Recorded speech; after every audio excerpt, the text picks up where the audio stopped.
नमस्ते दोस्तों, हमारे special session to the point में आज हम बात करेंगे हारने के बाद भी कैसे बनी मुख्यमंत्री ममता बनर्जी पश्चिम बंगाल की।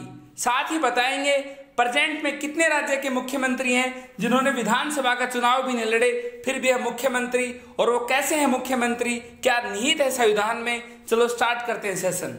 हम आपको बता दें, पश्चिम बंगाल विधानसभा चुनाव में भले ही तृणमूल कांग्रेस ने बीजेपी को पटकनी दी हो, लेकिन सूबे की पूर्व मुख्यमंत्री यानी प्रेजेंट की मुख्यमंत्री ममता बनर्जी को नंदीग्राम से बीजेपी नेता सुवेंदु अधिकारी से हार का सामना करना पड़ा।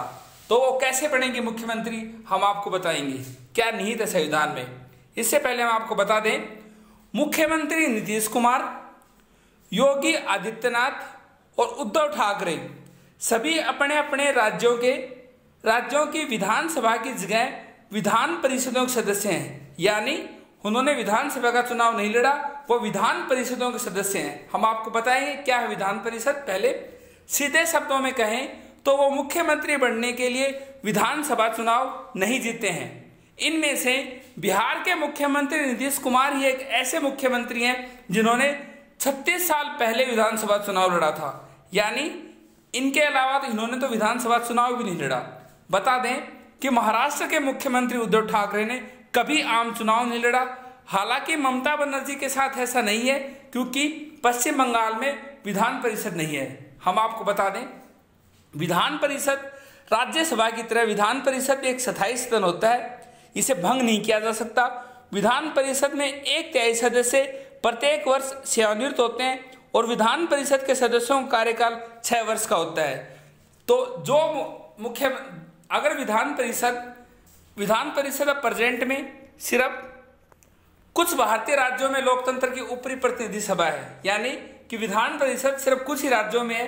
जिन राज्यों में विधान परिषद है तो विधानसभा का सदस्य न बन के विधान परिषद का सदस्य बन के मुख्यमंत्री बन जाते हैं। विधान परिषद है आंध्र प्रदेश, बिहार, कर्नाटक, महाराष्ट्र, तेलंगाना और उत्तर प्रदेश। इसलिए महाराष्ट्र में विधान परिषद है, इसलिए उद्धव ठाकरे जी विधान परिषद के सदस्य बन गए, यानी उन्होंने विधानसभा का चुनाव नहीं लड़ा। उसके बाद उत्तर प्रदेश में विधान परिषद है तो योगी आदित्यनाथ विधानसभा के चुनाव नहीं लड़ा, उन्होंने विधान परिषद का सदस्य बन गए।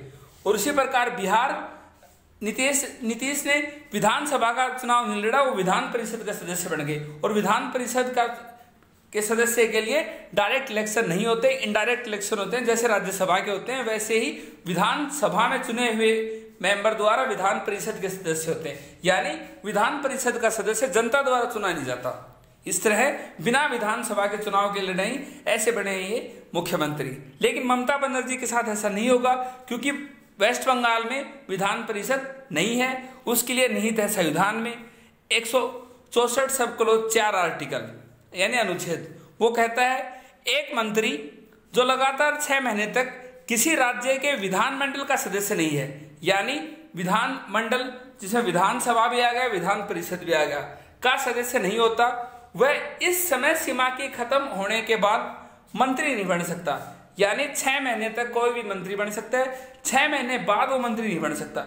यानी 6 महीने के अंदर ममता बनर्जी को किसी विधानसभा सीट से विधानसभा का सदस्य बनना पड़ेगा, इसलिए वो 6 महीने तक मुख्यमंत्री बन सकती हैं। इसका मतलब कि ममता बनर्जी के पास विधायक बनने के लिए 6 महीने का समय है, यानी कि 6 महीने में वो कहीं से विधायक बन के आ जाए तो मुख्यमंत्री कंटिन्यू रहेंगी। इस तरह पश्चिम बंगाल में चूंकि विधान परिषद नहीं है, ऐसे में ममता बनर्जी को 6 महीने के अंदर किसी खाली सीट से नामांकन दाखिल करना होगा और उपचुनाव जीतकर विधायक बनना होगा। इस तरह ममता बनर्जी हारने के बाद भी बनी मुख्यमंत्री। हम आपको बता दें, ममता बनर्जी ने ऐसा पहली बार नहीं किया है। ममता बनर्जी जब फर्स्ट टाइम सीएम बनी थी 2011 में, तब भी ममता बनर्जी ने बाद में विधानसभा भवानीपुर से जीत के आई थी, क्योंकि उस समय ममता बनर्जी MP यानी मेंबर ऑफ पार्लियामेंट यानी संसद थी। बाद में उन्होंने उपचुनाव जीत के पहली बार सीएम बनी थी। इस तरह हमने बताया आपको कैसे ममता बनर्जी हारने के बाद भी सीएम बनी, और साथ ही हमने बताया कैसे नीतीश कुमार, योगी आदित्यनाथ और उद्धव ठाकरे कैसे विधानसभा के सदस्य न होते हुए प्रेजेंट में मुख्यमंत्री हैं। Thank you.